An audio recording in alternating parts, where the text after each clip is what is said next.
You put an image up on the board, ask the class what they see, and instantly hands shoot up.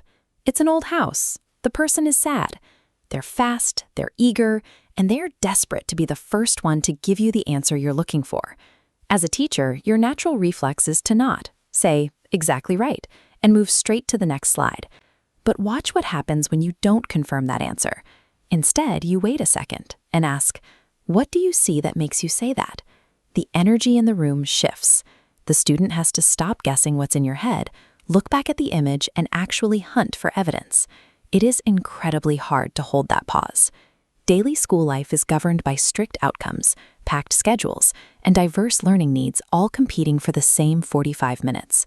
Without meaning to, we often train students to act like search engines, hunting for a definitive answer rather than exploring what they genuinely notice or wonder.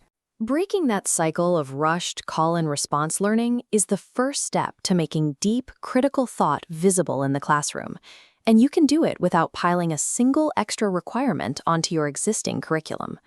Developed by Project Zero at the Harvard Graduate School of Education, Artful Thinking uses visual media, paintings, photographs, and sculptures as cognitive doorways to build active thinking skills across the entire curriculum.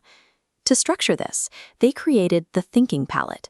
As you can see in this diagram, it's organized into 6 distinct forms of intellectual behavior. Together, these form the foundation for deep inquiry.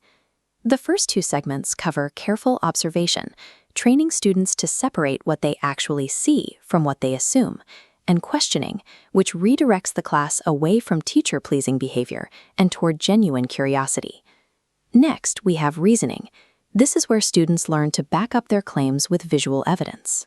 Beside that is exploring viewpoints, which challenges learners to step outside their own lived experience and consider how others might interpret the exact same information. Finally, the palette asks students to practice comparing elements to build conceptual bridges and finding complexity, moving them comfortably past the idea that there is always a single, simple, binary answer. Whether they are analyzing a historical document, a scientific phenomenon, or a piece of literature, using these 6 specific routines forces students to stop passively consuming information and start actively constructing meaning. In an inquiry-based classroom, placing a rich, complex image in front of the room serves as a powerful unit provocation. Students can begin tackling high-level concepts immediately, long before you formally introduce a single vocabulary word or historical fact. If a learning experience begins with a dense block of text or a fast-paced verbal debate, you put up an immediate barrier. Students who are still developing language skills might have incredibly insightful ideas, but they get locked out of the conversation because they lack the fluency to jump in quickly.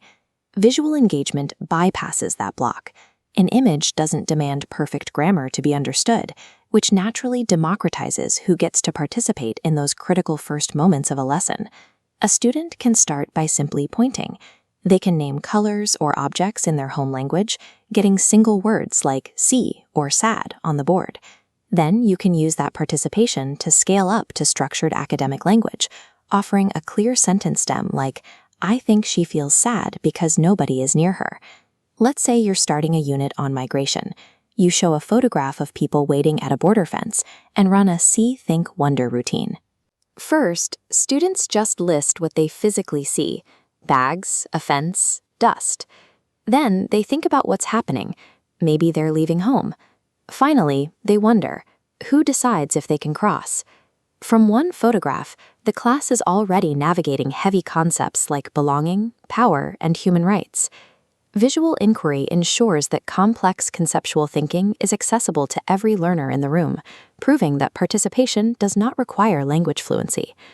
Implementing this effectively means avoiding a few common traps.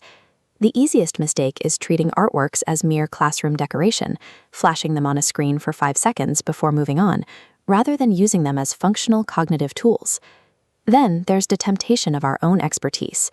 When students are confused by an image, it is incredibly tempting to jump in and explain the historical context or the artist's intent, but doing that robs the class of the chance to sit with ambiguity and figure it out themselves. Firmly, these routines are also meant to be dynamic and conversational. If you turn them into static, fill-in-the-blank worksheets that students complete in silence, you strip away the collaborative listening that makes the process work. You also need to choose the right material. As this scale shows, a highly effective image doesn't just have to be aesthetically beautiful. It needs to possess visual tension, deliberate ambiguity, and diverse cultural representation to actually invite layered interpretations. Ultimately, this framework requires an internal shift from the teacher. You have to trust your students' capacity to think, and you have to get comfortable enduring the quiet, awkward discomfort of an unanswered question hanging in the air. Our students are growing up in an environment dominated by fast media, infinite scrolling, and the pressure to have an immediate reaction to everything. The classroom has to offer a different rhythm.